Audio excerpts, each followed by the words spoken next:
ધરમપુરમાં તારીખ 12 જાન્યુઆરી વિવેકાનંદ જન્મજયંતિ નિમિત્તે યોજાશે યુવા રેલી અને યુવા સંમેલન. વિવેકાનંદ ઉત્સવના ઉપક્રમે શ્રી રામકૃષ્ણ વિવેકાનંદ સેવા સમિતિ ટ્રસ્ટ ધરમપુર દ્વારા તારીખ 12મી જાન્યુઆરી સોમવારના દિવસે વિશ્વ આચાર્ય સ્વામી વિવેકાનંદજીની 164મી જન્મજયંતિ રાષ્ટ્રીય યુવા દિવસની ઉજવણી કરવામાં આવશે.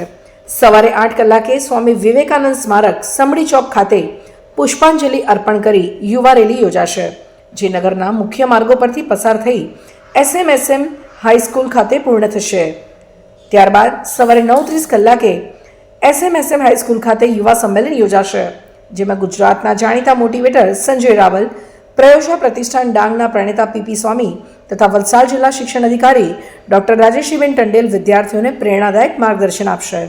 આ કાર્યક્રમમાં ધરમપુર નગર અને તાલુકાની વિવિધ શાળા તેમજ મહાશાળાના અંદાજે 2500 થી 3000 જેટલા વિદ્યાર્થી મિત્રો ભાગ લેશે. વિવેકાનંદની પ્રેરણાથી અને 5000 પુસ્તકો વાંચીને તમારી સમક્ષ ઉભો છું. There were 43 civilizations in the world. Babylon, Greek, the huge civilization હતા. એ 43 માંથી 42 civilization ખતમ થઈ ગયા અને only this Sanatan civilization survived. અને this is due to this kind of સંત મહાત્માઓ.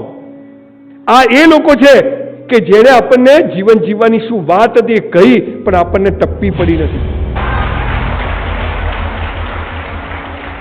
આવા સમયે આ વિવેકાનંદ, હું જરાય એની આગળ સ્વામી સંત નહીં લગાવું, હું એમનો મિત્ર છું. બહુ નાનપણમાં 4થા ધોરણમાં પહેલી વાર એમની એક નાનકડી ચોપડી મારી પાસે આવેલી અને ત્યાંથી આજ સુધી કદાચ આ આશ્રમની 280 ચોપડીઓ બધી 10-10 વાર વાંચી ગયો હોઈશ. અને એટલું વાંચી નથી, એ બધું જ જીવું છું અને એટલે જ આજે અહીંયા ઊભો છું.